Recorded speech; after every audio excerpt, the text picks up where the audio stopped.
reader realizing it. Another excellent point to consider and utilize to its fullest is to not overlook your own knowledge and perhaps education as a source.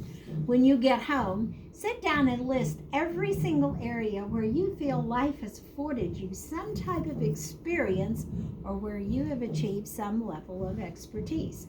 The length of your list might surprise you. Mine did when I did that.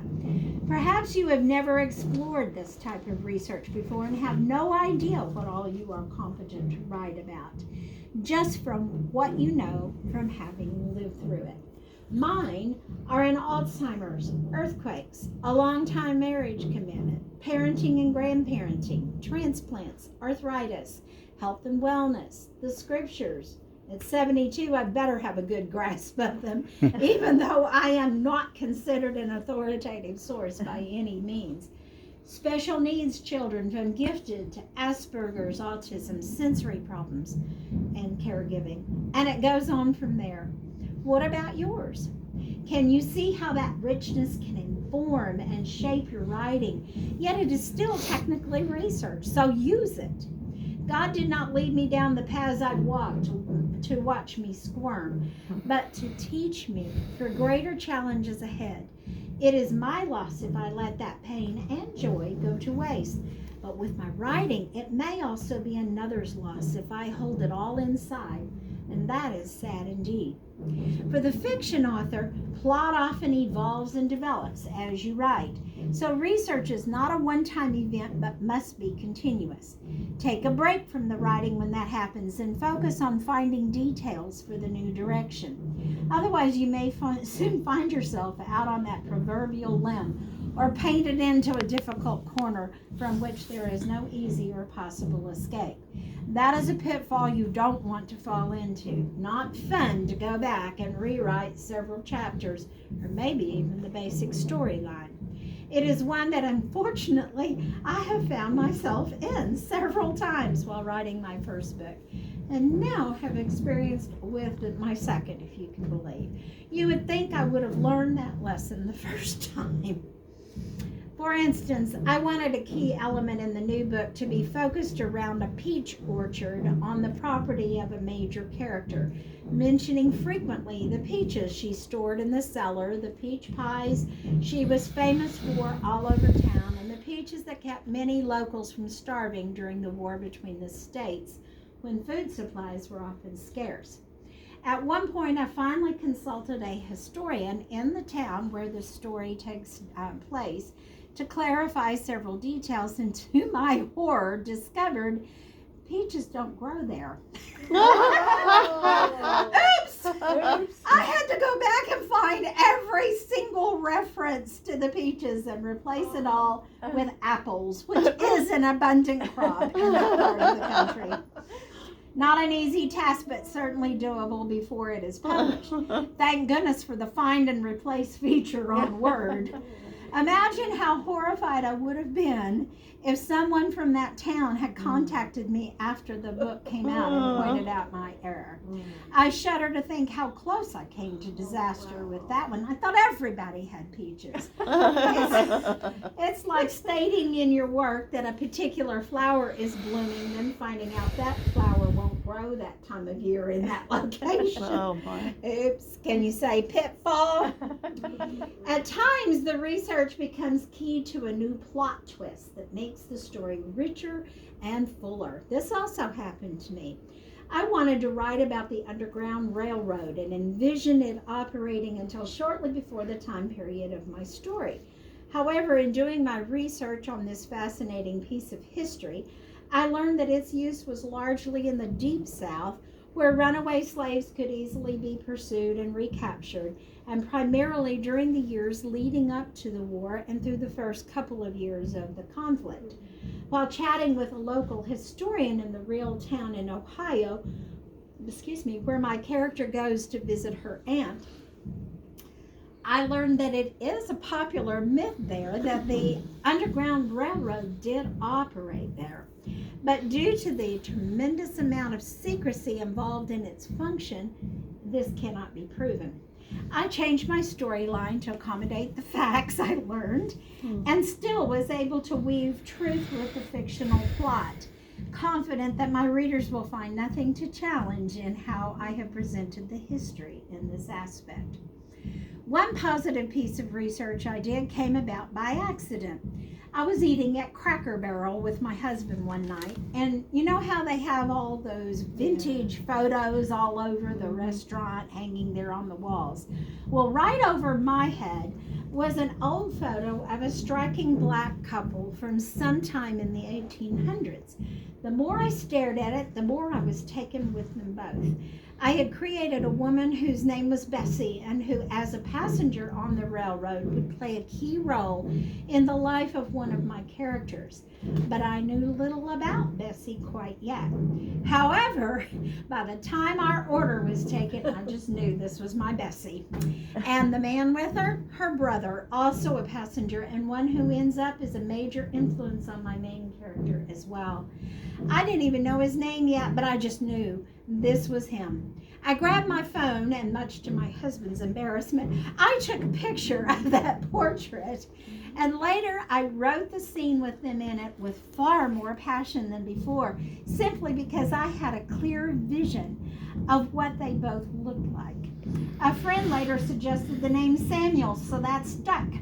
The lesson here is that you can encounter opportunities for research everywhere if you have a heart and eye for it and the imagination to recognize it. One book I highly recommend if you're interested in writing about any aspect of the history of Oklahoma is this one, The Oklahomans, The Story of Oklahoma and Its People by John J. Dwyer. As you can tell, it's a big, heavy, thick book. It is the story of our state from its ancient beginnings through the Civil War. He is now finishing up Volume 2, which goes from the war through present-day events, and I cannot wait for it to come out. I read everything I could find in this one on the Kiowas and on the Civil War, and I learned so much from him through his research, which is thoroughly trustworthy. But I still did some of on my own as well, which confirmed all he had to say. That made his book entirely reliable in my eyes.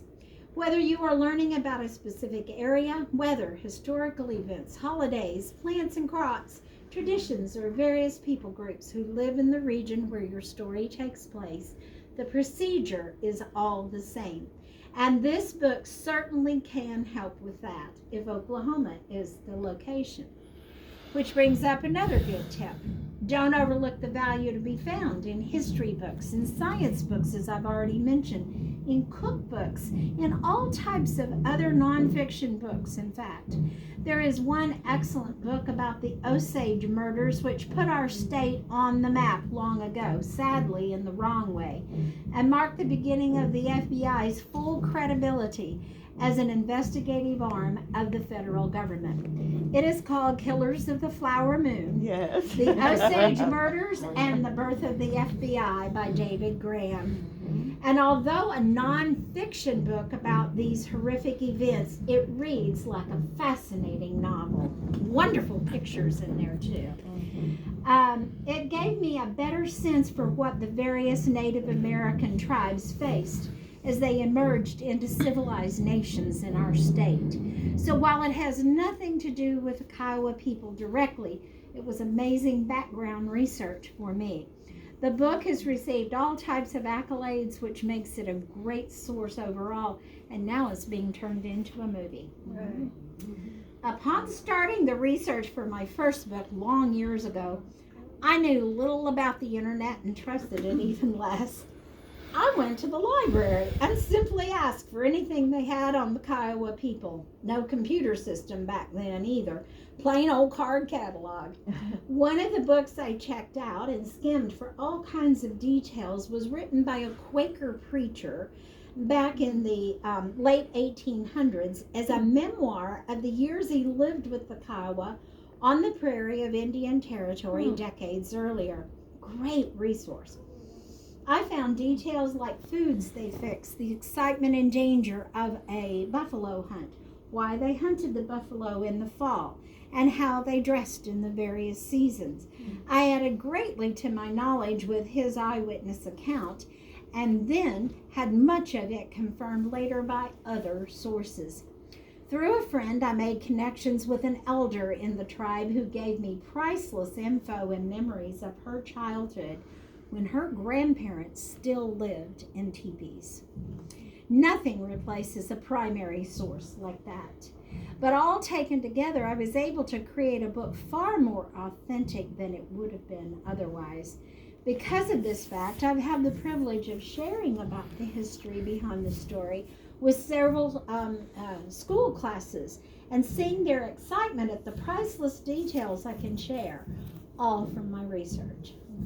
Another invaluable source to consider would be historical societies as well as museums.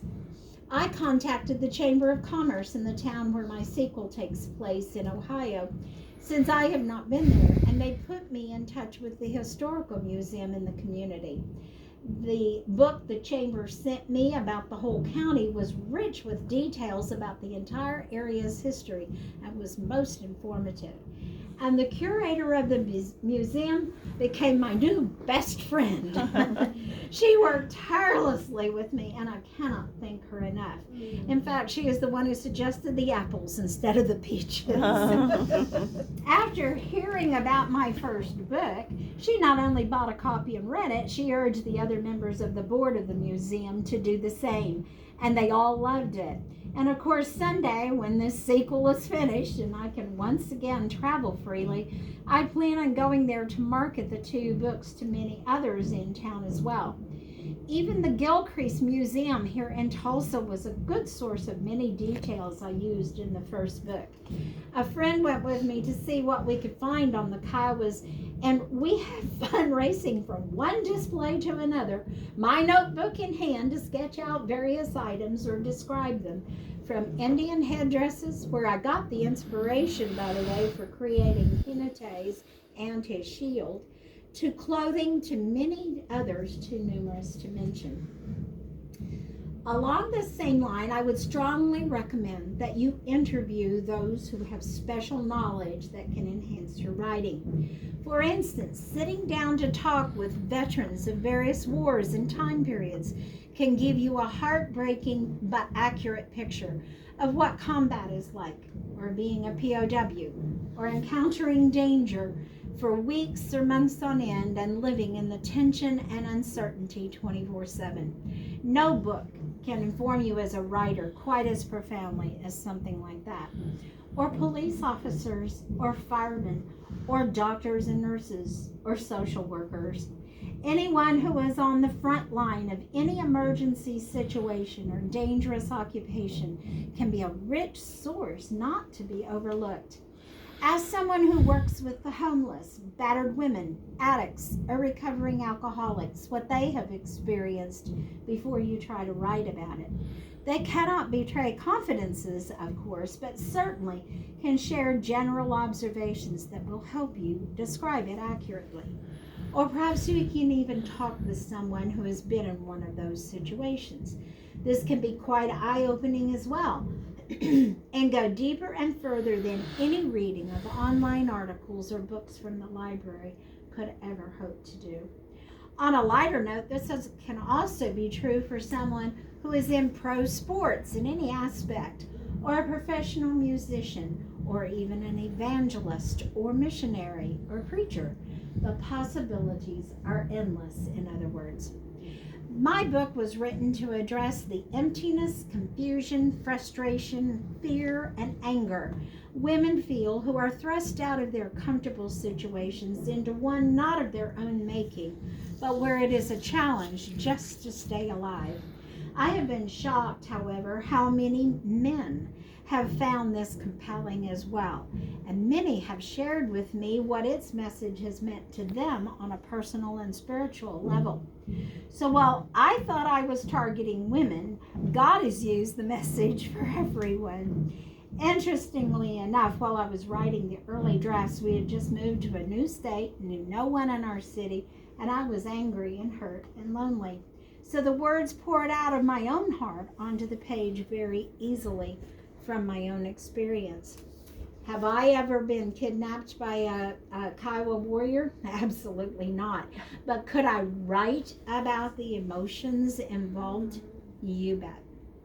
Another idea I had envisioned was that in Ohio, where the majority of my sequel takes place, the war had exacted a devastating toll on the people and towns, especially the ones closer to Kentucky, which was a part of the Confederacy. Wrong. Not one major battle of the war took place in that state. So all of my references that I had written about damage to buildings and about battles there had to be removed. Should have done my research first. You see how easily we are swayed by TV and books and movies into thinking certain things are factual, which are no more true than the rumors that Lincoln survived his assassination, or Kennedy did. How true this was regarding a couple of other pitfalls I fell into. My main character had a need for a bank at one point, so I wrote a scene where she put her money into a bank for safekeeping, except there were none in that part of Ohio at that time. Who knew? The historians did. If I had bothered to read up on that before investing the time and energy in writing a scene that had to be rewritten. And later she needed a sheriff, but I discovered in doing some intensive research that there were no sheriffs there either. People in that part of our country had avoided any sense of a police force for long after the Revolutionary War, so they were not fond of having a sheriff either. That concept came primarily from further west, where order was more difficult to maintain and the need for a sheriff was frequently a way of life in such rural and often lawless areas. More rewriting followed. And the biggie for me was, after writing a long series of exciting scenes showing how my main character took a stagecoach journey back east from Indian Territory, after receiving a series of letters from a family member asking her to come home. Trouble is, I later discovered when I consulted a historian that there were no stagecoach lines in the territory at that time, except perhaps a couple of isolated ones in the far eastern part, but that was a long distance from the western prairie where she lived. In addition, they were poorly organized and not reliable. After the war was over, much destruction took place in the territory as punishment for most of the Native American tribes living there having sided in treaties with the South. It was a tragic consequence that was common. The chaos also did not allow for any reliable mail service there for several years. Excuse me. Therefore, all that storyline had to be rewritten as well. Lesson learned, Laura. So don't do as I did, but as I am advising, and avoid these problems due to a lack of research. As you write, ask for